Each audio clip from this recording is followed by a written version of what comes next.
এখনই তো অ্যাক্সিডেন্টটা হয়ে যেত, তারপর দোষটা হইতো আমার। আরে আজও এখনো দাঁড়ায় আছেন কেন, সরেন। সরি। নাম কি? নূপুর। আপনি কোন দিকে যাচ্ছেন? কেন, আপনি কোথায় যাচ্ছেন? রূপগঞ্জে। আপনি চাইলে আমি আপনাকে ড্রপ করে দিতে পারি। আপনাকে ধন্যবাদ বলে ছোট করব না। আপনি সত্যি আমার অনেক বড় উপকার করলেন। আচ্ছা, আপনি এখান থেকে তাহলে কোথায় যাবেন? আমার একটা ফ্রেন্ড আসবে।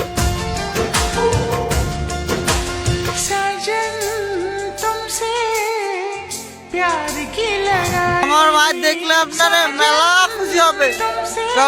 ওই, সমস্যা কি তোর? ওনারা ডিস্টার্ব করতেছিস কেন? কেরে তুই আবার কলার ধরছিস কেরে? এইটা আপনার ফ্রেন্ড, ওর জন্য আসছিলেন? না, উনি আমাকে অনেকক্ষণ ধরে বিরক্ত করতেছে। এই বউ, এটা কে? ওই, কি লাগে ও তোর?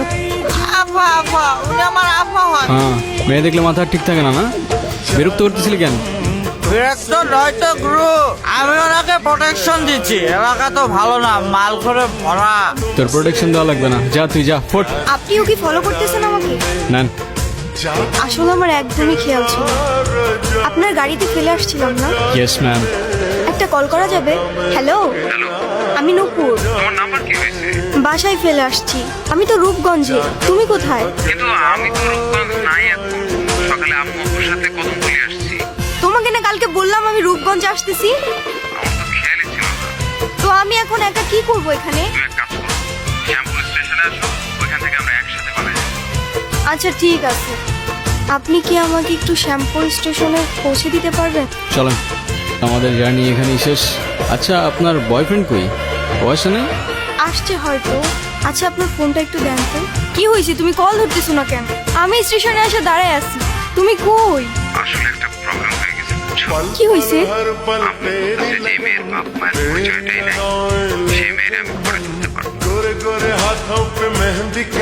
এই শহরের মানুষগুলোর জন্য কান্না করে লাভ নেই, মুখটা ধুয়ে ফেলেন, আর পারলে সাথে নিজের কষ্টগুলো মুছে ফেলেন।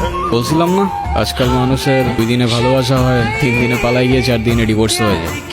আপনার তো তাও ভাগ্য ভালো, আগেই কাহিনী শেষ।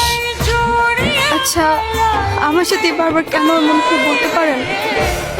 আচ্ছা, কি হয়েছে বলেন তো? সে যেই তো আসে নাই, আপনি বাসায় ফিরে যান। না, আমি আর ওই বাসায় ফিরতে পারবো না, আর কখনো ফিরতে চাই না। ফিরতে চান না মানে? ঠিক বুঝতে পারলাম না। মা বাবা হারানোর পর আমি আমার মামা বাড়িতেই বড় হয়েছি। মা বাবার ভালোবাসাটা কি সেটা আমি কখনোই বুঝে উঠি নাই। আমি ভাবতাম মামা মামির মধ্যেই হয়তো আমি আমার বাবা মার ভালোবাসাটা খুঁজে পাবো, কিন্তু আফসোস। কিরে, এত দেরি হলো যে?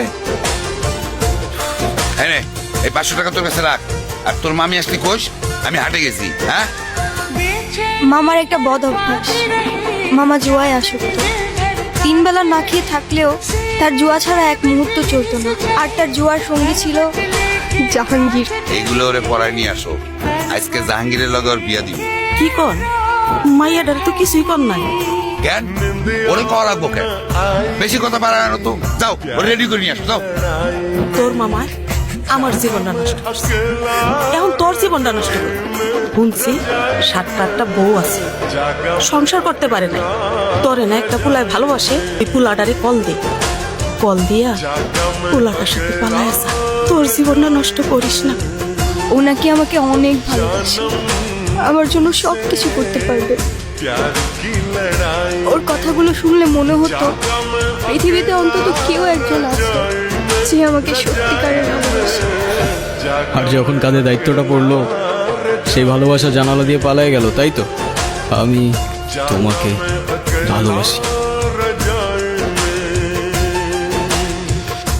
শুধু এই 3টা শব্দ বলে দিলেই তো আর ভালোবাসা হয়ে যায় না। সারা জীবন পাশে থেকে দায়িত্বটা কাঁধে নিয়ে তারপর ভালোবাসাটা প্রমাণ করতে হয়।